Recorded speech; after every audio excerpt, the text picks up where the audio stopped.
Hola, ¿qué tal? Muy buenas tardes. Me da mucho gusto estar aquí con ustedes compartiendo este espacio.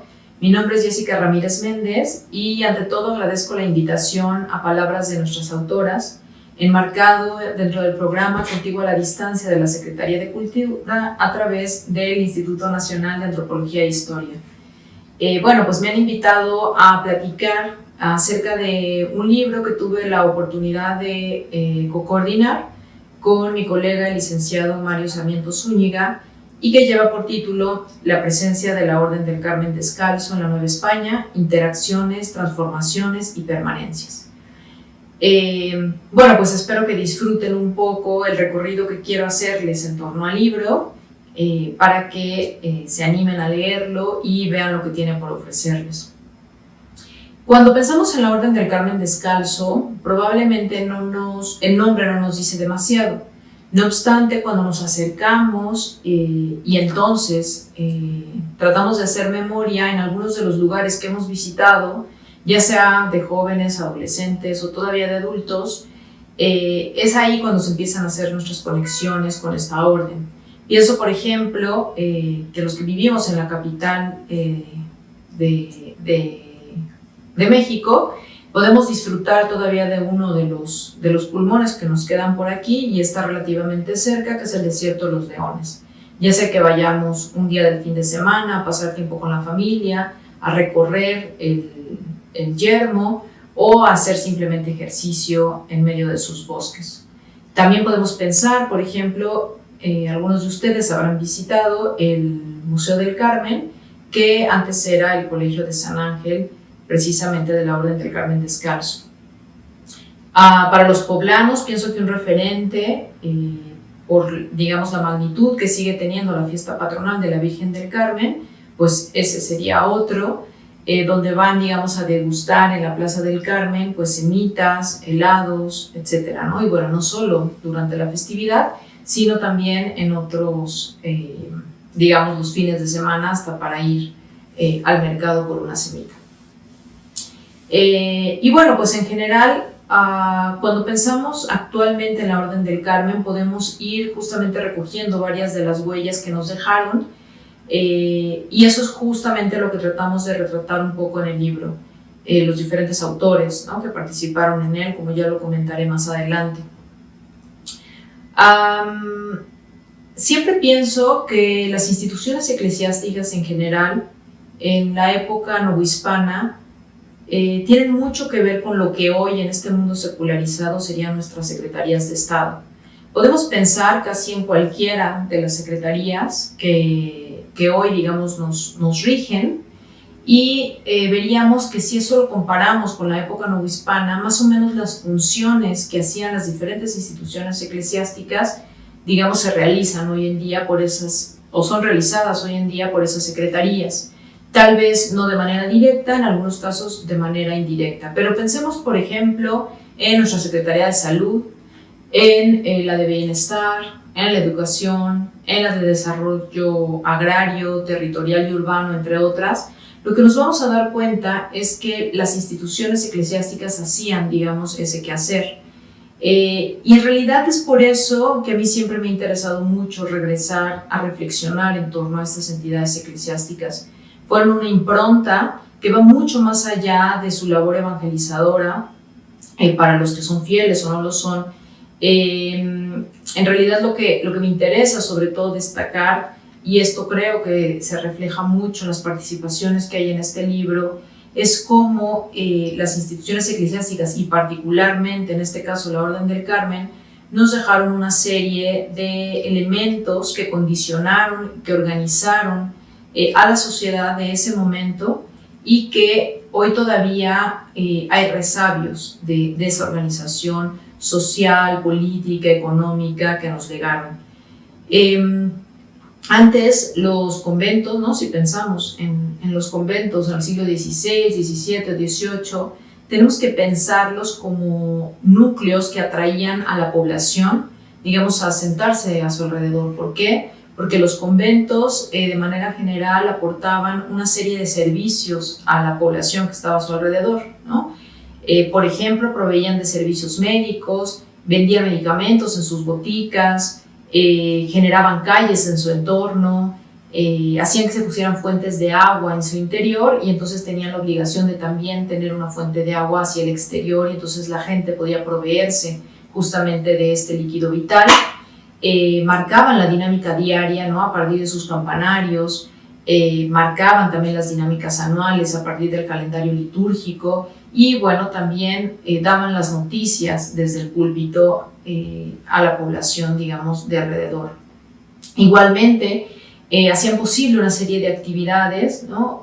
A partir de los préstamos de los que dotaban a la población, proveían de educación no solo a quienes se añadían a sus filas, sino en general a hombres y mujeres que estaban en esas entidades urbanas, ¿no?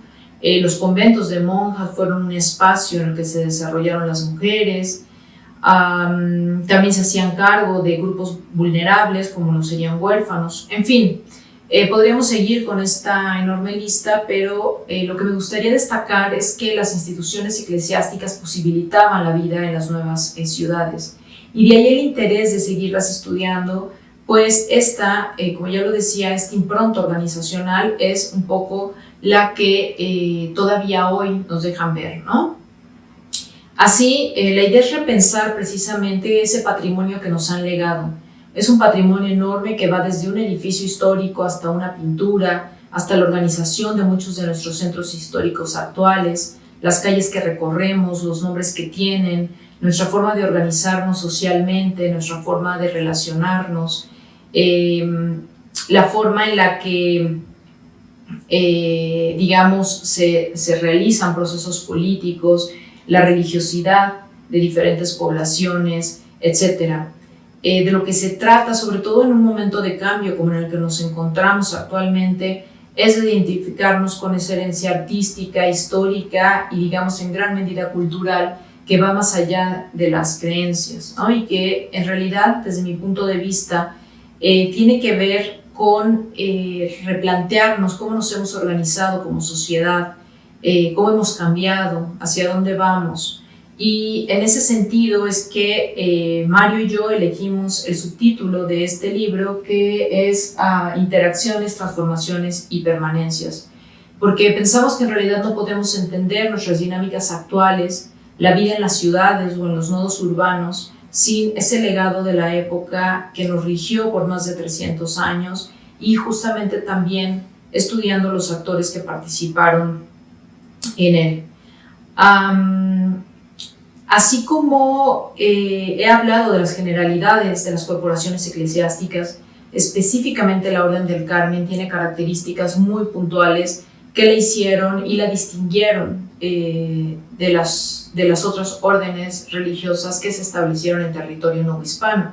Probablemente, tal vez, las que más se conocen son los franciscanos, los dominicos, los agustinos. Cada uno de ellos tuvieron una impronta, tuvieron un trabajo, realizaron elementos muy puntuales dentro de esa sociedad novohispana, y así también lo hizo el Carmen. El Carmen sobre todo se distinguió por su cercanía con el poder real, aceptaba de manera general entre sus filas a población peninsular, casi de manera exclusiva. Muy pronto transitó de la labor misional, que en realidad prácticamente no realizó, a más bien involucrarse y en promover la contemplación. De hecho, basta pensar justamente en este recinto del que les hablaba al principio, como lo es el Desierto de los Leones, bueno, que hoy conocemos como tal, y que en realidad promovía el acercamiento a Dios mediante la oración en lugar de justamente el activismo. Otro de los elementos característicos de este hábito es la promoción de la Virgen del Carmen, el uso del escapulario y la idea de salvación, que los posicionó como una orden, digamos, que recibió muchos recursos, pues ellos fundamentalmente, digamos, se hicieron notar ante la sociedad como los que estaban más cercanos a Dios porque se dedicaban a la oración y en ese sentido oraban por el alma de aquellos que habían muerto, ¿no? Y entonces nos permite también acercarnos mucho a la economía, pero también a la religiosidad de esa época novohispana. Justamente con esta inquietud para estudiar estas generalidades como corporación eclesiástica, pero a su vez estas particularidades que les he comentado.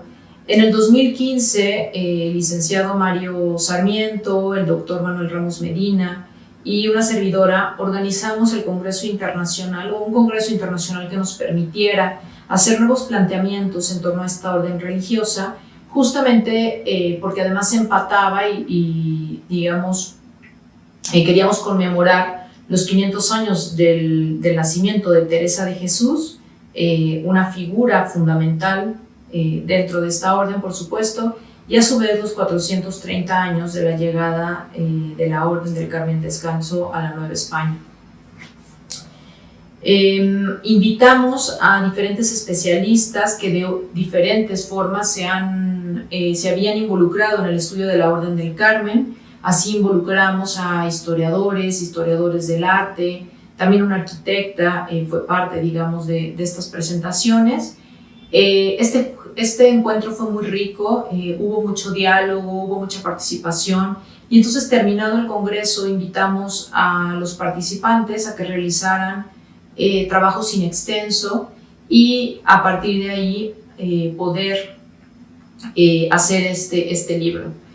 Al final, bueno, quedamos muy contentos con el libro una vez que recibimos parte de estos trabajos, sobre todo porque hubo un abordaje temático muy variado. Se atendieron cuestiones históricas, como ustedes podrán verlo, económicas, artísticas, de enfermedades, de relaciones políticas, de enfrentamientos, de configuraciones urbanas, y al final probablemente la mayor de las riquezas es que se abordaron líneas que llegan, digamos, hasta la actualidad. Otro de los elementos que nos parece que hace muy rico esta obra tiene que ver con que no solo atendimos a la rama masculina o a la femenina, sino que en realidad involucramos a ambos sectores para poder tener justamente una visión un poco más integradora de lo que era el Carmen Descalzo en la Nueva España. En total, el libro conjunta el trabajo de 21 autores, investigadores, todos, que además no solo se centraron en la Ciudad de México. Hay textos que atienden Puebla, otro Toluca, Oaxaca, Chiapas, Guatemala, claro que era parte de la Nueva España. Y bueno, pues aunque en realidad a mí me resultaría muy tentador hablarles de cada uno de estos artículos, pues bueno, la idea es un poco darles un panorama general de lo que se aborda, más que, digamos, adelantarles la película y entonces platicarles de qué va cada uno de estos artículos. Para hacerlo me gustaría más bien hablarles de los segmentos en los que está dividida la obra. Son 5 segmentos, una manera introductoria, 4 son medulares y luego, bueno, viene una especie de epílogo que es en realidad una serie de artículos que nos conectan con la actualidad, ¿no? Ya les platicaré un poquito más al respecto. Bueno, en la sección introductoria tenemos 2 artículos fascinantes porque nos introducen a 2 personajes sin los cuales no podríamos entender a los carmelitas en la Nueva España. En principio, y por supuesto, a Teresa de Jesús, esta mujer, ¿no?, con gran energía, intensidad, pasión por la vida, pero sobre todo también por el reformismo, que al final en un mundo de hombres, aunque dentro de su propio contexto, por supuesto, logró fundar la rama descalza dentro de la Orden del Carmen. El segundo personaje que está retratado en esta introducción es Jerónimo Gracián, que siguiendo los pasos de la después santa, pugnó por la venida de los carmelitas descalzos a la Nueva España. Y si bien, digamos, el impulso que Teresa de Jesús como Gracián dieron a los carmelitas era con un impronto de activismo misional, muy pronto se perfilaron para la contemplación, pero fue gracias a ellos que en un septiembre de 1585, pues los carmelitas arribaron a las costas de Veracruz y luego se establecieron en la Ciudad de México. Después de, bueno, esta suerte de artículos introductorios, tenemos un primer apartado que está centrado en ver la influencia, la promoción y la exaltación de la figura de Jesús. Esto sobre todo en formatos como la pintura, en la escritura y hasta en algunas fiestas. Después, el segundo bloque de textos recoge procesos fundacionales y, bueno, como todos sabemos, un proceso fundacional, que es lo que más solemos estudiar cuando se establece un nuevo edificio, ¿no? Es todos los pasos que se siguieron para lograr que eso se erigiera, se fundara. Por supuesto que esto nos habla de necesidades sociales, ¿no? ¿Quiénes están pidiendo que eso se funde? ¿Dónde se funde? ¿Quiénes dan los permisos? ¿Quiénes contravienen la posibilidad de llevarlo a cabo? Y en realidad lo que pasa es que los procesos fundacionales nos hablan mucho de una dinámica social, la dinámica de un lugar y de cómo se rechaza o se acepta que algo nuevo, digamos, se inserte dentro de esa dinámica que ya está en funcionamiento. Entonces, bueno, por supuesto que ahí vamos a ver justo los avatares que pasan los carmelitas para irse insertando en diferentes territorios como en Toluca, Oaxaca y la propia Ciudad de México. Después de este apartado viene un tercero que justamente atiende de manera mucho más cercana las dinámicas sociopolíticas. Especialmente se atiende la relación que establecieron los carmelitas con los obispos. Hay que recordar que las órdenes regulares de manera general estuvieron enfrentados con esta autoridad, pero los carmelitas van a fungir en muchos sentidos como aliados más bien de los obispos y también en ese sentido se van a distinguir, digamos, de estas otras órdenes regulares. Igualmente en ese segmento vamos a ver la relación de los carmelitas con la élite, especialmente con la de comerciantes, y también vamos a ver la relación con los fieles y de cómo ellos fundaban capellanías, dejaban dinero para que los carmelitas dijeran misas por su alma. El cuarto apartado se acerca más a la construcción retórica del Carmelo teresiano, es decir, cómo se mostraban ellos a partir de las pinturas que mandaban hacer, algunos escritos que mandaron imprimir, cómo replicaban algunos elementos de santidad, de fervor, ¿no? Es decir, toda la promoción de su imagen corporativa como intercesores, súbditos, místicos y profetas. Y bueno, ya a manera de epílogo y un poco para ir cerrando, hay 5 trabajos muy interesantes porque trazan líneas de continuidades y de rupturas hacia el México independiente y luego hasta la actualidad, ¿no? Vemos, por ejemplo, que hay uno que aborda la segmentación de los conventos a partir de la Reforma Juarista, especialmente lo que tiene que ver con San Joaquín, o, por ejemplo, cómo se ha representado la figura de la santa en el cine, ¿no? Y cómo esto, digamos, se ha ido transformando según la época histórica en la que se han filmado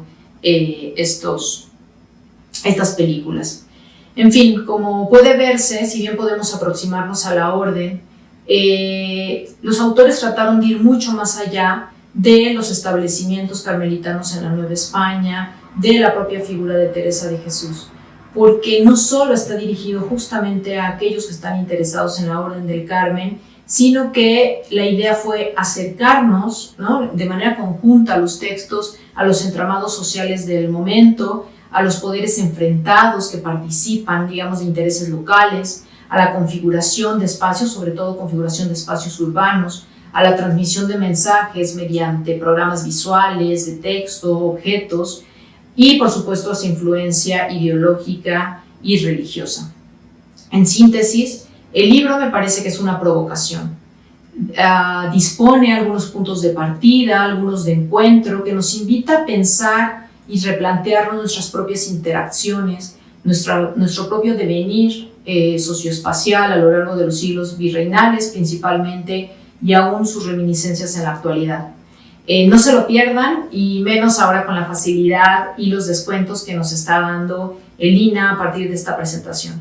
Espero que lo disfruten tanto como lo disfrutaron cada uno de los autores y por supuesto yo como coordinadora de este libro. Muchas gracias.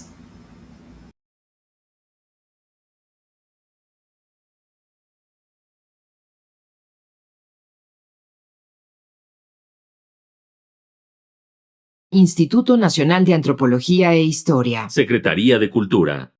Gobierno de México.